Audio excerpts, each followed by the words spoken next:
دخل 6 اشهر سجن على جال تونس. انا اللي ضارب الانجليزي في كاس العالم في فرنسا. انا اللي ضربت الانجليزي عشان حرق على تونس، حرقته وماشي نادم. علاش دخلت للسجن؟ 6 اشهر معروف في تونس.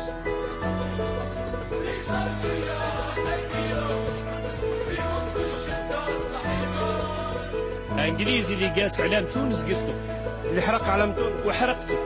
ضربته انت؟ ضربته انا اللي ضربته وماشي نادم، رغم واش صرالي 6 اشهر سجن ورغم صرالي بعتوني من فرنسا، لكن ماشي نادم. عشان انا مكرم في تونس، كي نروح الشعب التونسي مكرمني. حب كبير. لا حب كبير، وزبير بيا وزياد يعرفني كثير، ويعرفوا حكايتي في تونس.